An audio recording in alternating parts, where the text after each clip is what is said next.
SIR SIR SIR এই মুহূর্তে রাজ্য রাজনীতি কিন্তু উত্তাল হয়ে আছে এসআইআর নিয়ে।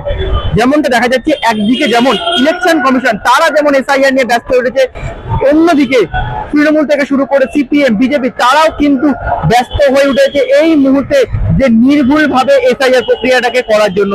কিন্তু এই এসআইআর প্রক্রিয়াতে যে 12টা নথির কথা বলা হয়েছে সেই 12টা নথি কি সবার কাছে আছে?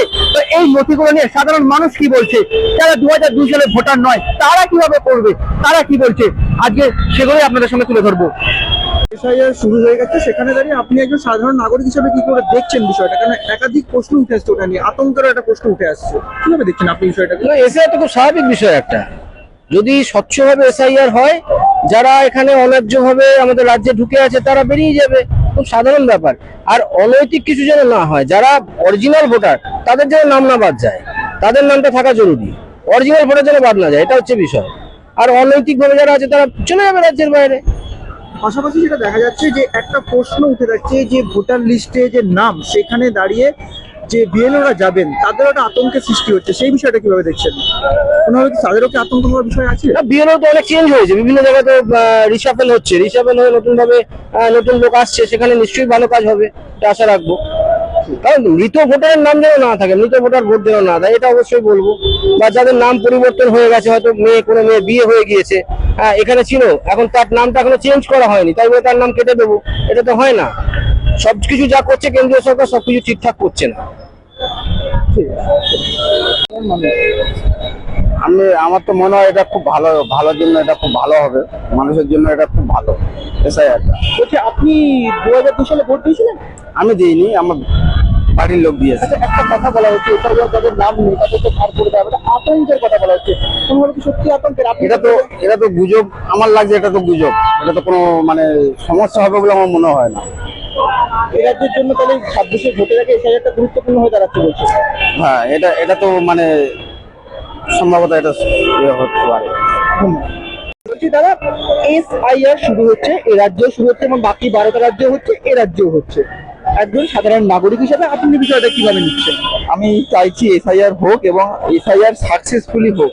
কেননা ব্যাপার হচ্ছে গিয়ে আমাদের যে রাজ্য পশ্চিমবঙ্গ, সেই পশ্চিমবঙ্গে যে বাংলাদেশ এবং অনেক ইন্টারন্যাশনাল দেশের সঙ্গে তার বর্ডার শেয়ার করে, সেক্ষেত্রে ঘুষপেটি বাংলাদেশি তারা যে এসে এখান থেকে সুযোগ সুবিধা নিচ্ছে এবং বিভিন্ন মেন স্ট্রিম মিডিয়াতেও এটা দেখা যাচ্ছে যে বাংলাদেশের সে একজন চেয়ারম্যান, কিন্তু এখানে সে জাস্ট ভোট দিতে আসছে, বা সেখানকার কোনো শাসক দলের বা রুলিং পার্টির সে একজন বড় পদে রয়েছে পঞ্চায়েত প্রধান হিসাবে।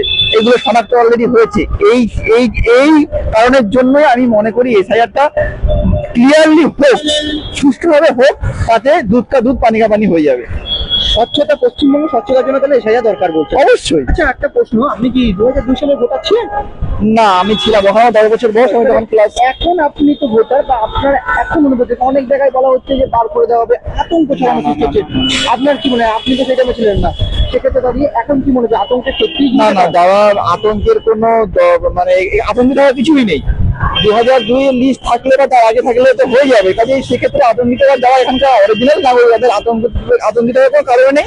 এবং আমি রিকোয়েস্ট করবো পশ্চিমবঙ্গবাসী সবাই, প্রত্যেকে, যে কোনো জাতি ধর্ম বর্ণ নির্বিশেষে ভারতবর্ষের নাগরিক হয়ে থাকলে আপনারা নিশ্চিন্তে থাকুন, ঠিক আছে? এসআইআর এর আগে হয়েছে, এই নিয়ে অযথা কোনো গুজবে কান দেবেন না, ঠিক আছে? হ্যাঁ, ঠিক আছে। দাদা, এসআইআর নিয়ে আপনি আজকে একজন সাধারণ মানুষ, আপনার এসআইআরটা নিয়ে কি মত?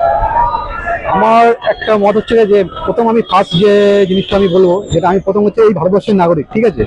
এটা আমার কর্তব্য যে এসআইআরটা যেটা হচ্ছে এটা সম্পূর্ণ একদম খুব ভালো নিয়ম। হ্যাঁ, আমাদের সেন্ট্রাল গভর্নমেন্ট যে জিনিসটা নিয়ে এসছে খুব ভালো প্রসেস, যে আজকের আমাদের এই ভারতবর্ষ এটা কিন্তু মানে কি বলবো, মানে আমি যেটা মানে কোনো রাজনৈতিক বা কোনো নিয়ে বলছি না, আমি ভারতবর্ষের একটা নাগরিক হয়ে বলতে যাচ্ছি যে এইটা হচ্ছে মানে আজকে বিভিন্ন যারা অন্য দেশে বাংলাদেশ পাকিস্তান থেকে আজকে যারা অবৈধভাবে আসছে, তারা এসে আমাদের এই যে ভারতবর্ষের মধ্যে এই যে দেশের মধ্যে তারা আসছে, এসে ক্যাপচার করছে, এসে ক্যাপচার করার পরে তারা আমাদের যে মানে যে ইনকাম, যে খাবার, যে ভাগ, তাদের সেই মানে সেই খাবারের মধ্যে ভাগ বসাচ্ছে, ঠিক আছে? আমাদের খেয়ে বড় বড়, তারাই আজকে দেখা যাচ্ছে এই এসআইআর নিয়ে তারা মানে একটা বড় একটা আন্দোলন করছে যে আমাদেরকে এরকম মানে অন্য জায়গায় বার করে দেওয়া হবে বা দেশ থেকে বার পারিবার করে দেবো। কিন্তু এইটা হলে সম্পূর্ণ একদিক থেকে ভালো হবে। বিভিন্ন যেসব রাজনৈতিক দল আছে আজকে তারা ভোটের যে ফায়দার জন্য, হ্যাঁ, নিজেদের গদি মানে ঠিক রাখার জন্য যারা এই যে যারা